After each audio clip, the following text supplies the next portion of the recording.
घर के बाथरूम में एक लड़के की चाची नहा रही थी। उनका भतीजा उनको छुप छुप कर देख रहा था।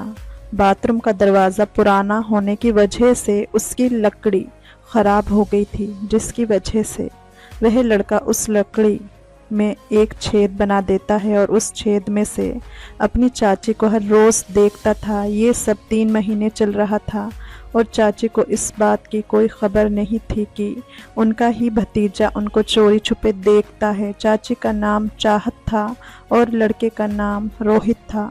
चाहत दिखने में बहुत ही खूबसूरत और जवान थी। चाहत का फिक्र बहुत ही अच्छा था, जो कि किसी को भी अपनी तरफ आकर्षित करने के लिए काफ़ी था। जबकि उनका भतीजा तो चाची को नहाते हुए देखा था तो वह चाची के लिए और भी ज़्यादा बेचैन हो चुका था। रोहित मन ही मन प्लान बनाने लगा कि वह किसी तरह अपनी चाची के साथ रिश्ता बनाने को मिल जाए, लेकिन वह उसकी सगी चाची थी तो वह इस तरह से उससे डायरेक्ट कुछ बात नहीं कर सकता था। उसके इस बात का डर था कि अगर मैं अपनी चाची से कुछ कहा तो हो सकता है वह मुझसे नाराज़ हो जाए या फिर मेरे मम्मी पापा को बता दे, जिसकी वजह से मेरी इज्जत खाक में मिल जाएगी और मम्मी पापा मुझे डांटेंगे। वह अलग और फिर ना जाने मेरे मम्मी पापा मेरे बारे में क्या सोचने लगे। रोहित प्लान बनाने लगा और उसने एक ऐसा प्लान बनाया जिसे सुनकर आप सब हैरान हो जाएंगे कि एक भतीजा अपनी चाची के साथ इस तरह की घटना को अंजाम दे सकता है। कोई इस तरह का प्लान बनाकर चाची को अपने जाल में फंसाकर उनके साथ रिश्ता कैसे कर सकता है। आप खुद सोचने पर मजबूर हो जाएंगे कि इस जहां में किस तरह के लोग रहते हैं जो अपनी चाची को नहीं छोड़ते हैं। आप खुद सोचने पर मजबूर हो जाएंगे कि इस जहां में किस तरह के लोग रहते हैं।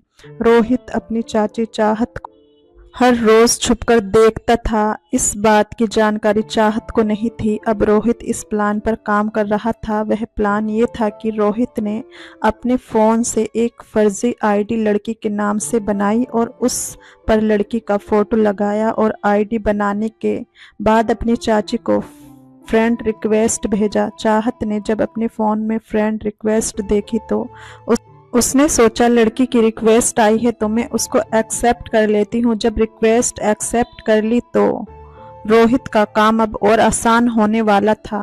इधर इस बीच जब रोहित ने रिक्वेस्ट भेजी थी और वह अपनी चाची से नज़दीकियां बढ़ाने में भी लगा हुआ था, उनके पास जाकर बैठता था, हंसी मजाक करता और अगर वह कहीं बैठी होती तो जानबूझकर उनसे चिपक कर बैठने की पूरी कोशिश करता। उसके व्यवहार में काफ़ी चेंजिंग आ चुकी थी। इस बात को चाहत भी देख रही थी क्योंकि रोहित उससे हंसी मजाक करने लगा था। चाहत को भी ऐसा लगने लगा था कि शायद उसका भतीजा उससे कुछ और चाहता है। एक दिन रोहित मुझसे कहने लगा, चाची तुम्हारा कोई बॉयफ्रेंड था क्या? चाची कहने लगी, नहीं, मेरा कोई बॉयफ्रेंड नहीं था और मुझे इन सब में कोई दिलचस्पी भी नहीं थी। मैं इस टाइप की लड़की नहीं हूँ। मुझे इस तरह के किसी भी काम में कोई खुशी नहीं है। रोहित के मन में तो लड्डू फूटने लगे थे। वह सोचने लगा कि अगर चाची का कोई बॉयफ्रेंड नहीं है तो चाची की अंदरूनी इच्छाएं तो होती होंगी, क्योंकि चाची शादी के 15 दिन बाद ही चाचा बाहर चले गए। लेकिन फिर भी मैं अनजान बनने की नौटंकी करने लगा और कहने लगा, चाची अगर कोई हो तो बता दो, मैं किसी को कुछ नहीं कहूँगा। तुम मुझे अपना एक बेस्ट फ्रेंड मान सकती हो। फ्रेंड के नाते तो मुझे बता सकती हो। इस वक्त तुम ये मत समझो कि मैं तुम्हारा भतीजा हूँ। तुम मुझे अपना फ्रेंड समझो, अपना दोस्त समझो। चाची कहने लगी, नहीं, मेरा कोई बॉयफ्रेंड नहीं है और मैं इस तरह की हरकत ना कभी करती थी और ना ही कभी करूँगी। रोहित अपनी प्लानिंग पर लगा हुआ था और अब उसने चाची को लड़की वाली आईडी से मैसेज करना शुरू कर दिया। अब इधर से लड़की का मैसेज आया था तो चाहत ने भी मैसेज का हाय हेलो का रिप्लाई कर दिया। लेकिन चाहत को क्या पता था कि मेरा भतीजा ही मुझसे लड़की बनकर बात कर रहा है और आगे चलकर उसके साथ में क्या होने वाला है। रोहित अपनी चाची से लड़की बनकर बात करते करते कहता कि क्या तुम्हारा कोई बॉयफ्रेंड है और क्या तुमने कभी किसी के साथ रिश्ता बनाया है। चाहत बोलती है मेरी शादी हो गई है और मेरा कोई बॉयफ्रेंड नहीं है और मेरे पति अभी बाहर गए हैं। तभी उधर से मैसेज आता है कि तुम्हें एक बॉयफ्रेंड बना लेना चाहिए, उसके साथ में रिश्ता बनाकर देख लेना चाहिए, इससे तुम्हें बहुत अच्छा महसूस होगा। और उसके दिमाग में ये सब डालने के लिए रोहित ने ये कहा कि मैं तो अपने देवर के साथ ही इंजॉय करती हूँ, जब भी मेरा मन होता है मैं अपने देवर को अपने पास बुला लेती हूँ और हम दोनों भाभी देवर मिलकर एक दूसरे के साथ खेलते हैं। ये बात जब चाहत ने सुनी तो पूछा क्या तुम अपने देवर के साथ ये सब करती हो। तो उधर से जवाब आया हाँ, जब मेरे पति नहीं रहते तो मैं अपने देवर के साथ ही इंजॉय करती हूँ। मुझे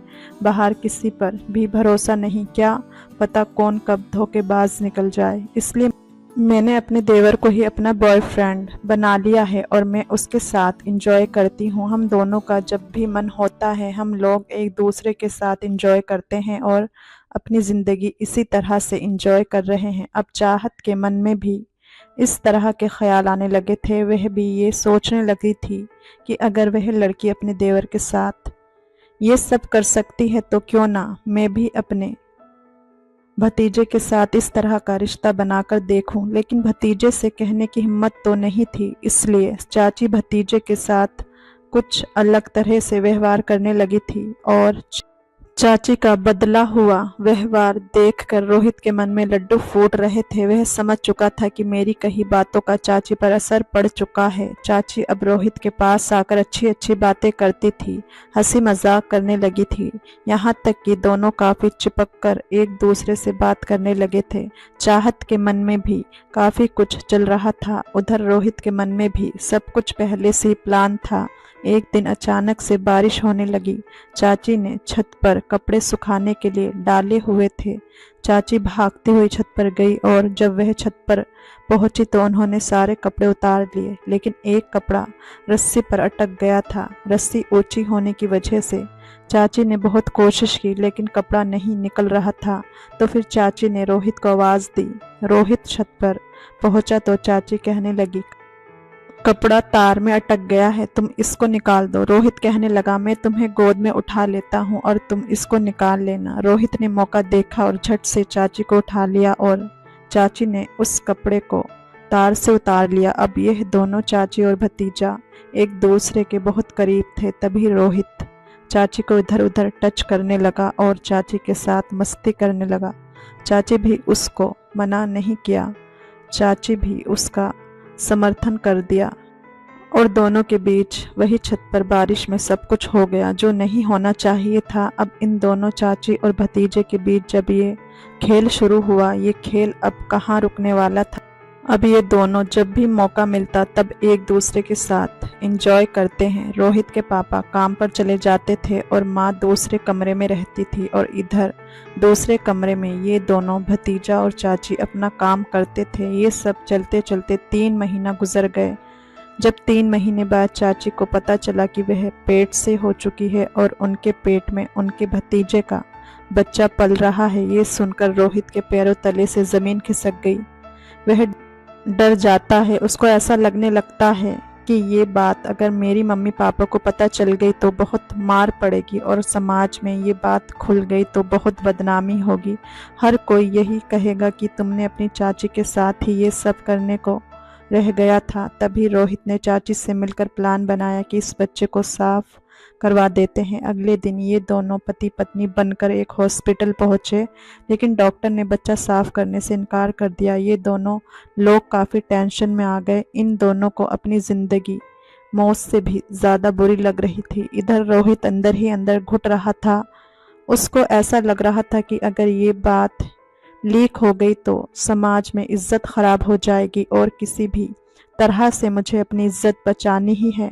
इन लोगों ने बारी बारी से काफ़ी जगह ट्राई किया, जहां तक इनके संपर्क थे वहां तक इन्होंने कोशिश की, लेकिन साफ करने के लिए कोई भी डॉक्टर तैयार नहीं हुआ। जहाँ भी ये लोग गए थे, हर हॉस्पिटल वाला कहता था कि आप किसी और को बुलाकर लाओ, अपने घर से किसी सीनियर को या किसी बड़े को बुलाकर लाओ। दिन गुजरते जा रहे थे, रोहित की टेंशन बढ़ती जा रही थी। रोहित अंदर ही अंदर बहुत परेशान होने लगा था। तभी रोहित ने एक प्लान बनाया और चाची से कहा कि कल तुम मेरे साथ चलना एक नई जगह, वहां पर मैं तुम्हें लेकर चलूंगा, वहां बच्चा साफ हो जाएगा और आसानी से हम इस परेशानी से दूर हो जाएंगे। चाची अगले दिन घर से मार्केट का कहकर निकली। कुछ देर बाद रोहित भी काम पे जा रहा हूँ कहकर निकल गया। कुछ दूर जाकर दोनों मिले। रोहित ने चाची को बाइक पर बिठा लिया और उसको जंगल की तरफ ले जाने लगा। जब वह जंगल की तरफ जा रहा था तो चाची उससे पूछने लगी, ये रास्ता तो जंगल की तरफ जा रहा है, हम लोग कहाँ जा रहे हैं? तभी रोहित कहने लगा, चिंता मत करो, आगे एक हॉस्पिटल है, वहीं पर ही बच्चा साफ करवा दूंगा और वहीं पर हमारी इस परेशानी की जड़ भी खत्म हो जाएगी। चाची भी आराम से बाइक पर बैठी हुई थी। जंगल के बीच में वह लोग पहुंच जाते हैं और एक खंडर जैसा मकान दिखता है। रोहित वहीं पर गाड़ी रोकता है और चाची से कहता है, यहीं पर उतरो, डॉक्टर साहब अभी आने वाले हैं, इसके आगे वहीं हमको लेकर जाएंगे। चाची और रोहित वहीं पर बैठते हैं। तभी रोहित चाची से कहने लगा, अब तो बच्चा साफ ही होने वाला है, क्यों ना एक बार एंजॉय और कर लिया जाए। चाची मना कर देती है कि अभी इतनी बड़ी समस्या से हम लोग जूझ रहे हैं और तुम्हें एंजॉय करने की पड़ी है, ये सब अभी ठीक नहीं है। लेकिन रोहित जिद करने लगा तो चाची मान गई और इन दोनों ने वही खंडर में एक दूसरे के साथ एंजॉय किया। उसके बाद रोहित ने चाची को वहीं पर ख़त्म कर दिया और रोहित ने चाची की बॉडी को वहीं पर दफना दिया और वहां से सीधा अपने घर चला गया। घर जाकर ऐसा रहने लगा जैसे कि कुछ हुआ ही ना हो। जब चाहत मार्केट से घर नहीं आई तो रोहित के मम्मी पापा ने रोहित से पूछा कि क्या तुमने चाची को मार्केट में कहीं देखा है? नहीं, मैंने तो नहीं देखा। रोहित के चाचा भी घर आ जाते हैं। अगले दिन रोहित के चाचा और पापा पुलिस के पास पहुंचे और पुलिस में कंप्लेन लिखवा दी। पुलिस ने अपनी तरह से जांच करनी शुरू कर दी, लेकिन चाहत का कहीं कोई सुराग नहीं लग पा रहा था। पुलिस तो पुलिस होती है, उसका शक किसी पर भी होता है। पुलिस ने रोहित का जहां काम करता है वहां जाकर पूछा तो पता चला कि उस दिन रोहित काम पर नहीं आया था। तब रोहित से पूछा गया कि तुम उस दिन कहाँ गए थे? तो रोहित कहने लगा, मैं जहां काम करता हूं वहां तक गया था, लेकिन फिर मैं घर वापस आ गया था, मैं कंपनी के अंदर नहीं गया था। पुलिस ने उससे काफी सख्ती से पूछा लेकिन वह कभी टूटा नहीं। तो पुलिस को भी ये लगा कि हो सकता है कि इसमें ये शामिल ना हो। धीरे धीरे इस बात को काफी वक्त गुजर गया, लेकिन केस अभी तक किसी भी नतीजे पर नहीं पहुंचा था। फिर एक दिन चाहत का पति थाने पहुंच गया और उन्होंने अपनी बीवी के केस के बारे में जानकारी लेनी चाही तो पुलिस ने इस केस को नए तरीके से देखना शुरू कर दिया और चाहत के पुराने से पुराने सोशल मीडिया अकाउंट चेक किए और सोशल मीडिया अकाउंट पर एक आईडी मिली जिससे रोहित अपनी चाची से लड़की बनकर बात करता था। उसके आईपी एड्रेस से रोहित का पता लगा लिया। ये आईडी रोहित चला रहा था और रोहित अपनी चाची से इस तरह की बातें सोशल मीडिया के जरिए कर रहा था। पुलिस ने रोहित को गिरफ्तार कर लिया। गिरफ्तार करने के बाद जब पुलिस ने अपने तरीके से उससे पूछताछ की तो रोहित ने पूरी बात पुलिस के सामने बताई और ये सब सुनकर उसके मम्मी पापा और चाचा के पैरों तले जमीन खिसक गई। दोस्तों, इस कहानी का उद्देश्य किसी की भावना को ठेस पहुंचाना नहीं है। ये कहानी समाज में एक शिक्षा संदेश के रूप में समाज को जागरूक करने के लिए सुनाई गई है, जिससे कि लोगों में जागरूकता फैल सके, लोगों को ये जानकारी मिल सके कि समाज में किस किस प्रकार के अपराध हो रहे हैं, लोग सतर्क रहें, सावधान रह सके। दोस्तों, उम्मीद करती हूँ ये कहानी आपको पसंद आई होगी। पसंद आई हो तो लाइक, शेयर, कमेंट और चैनल को सब्सक्राइब जरूर से करें। हम फिर मिलेंगे एक नई दिलचस्प कहानी में। धन्यवाद।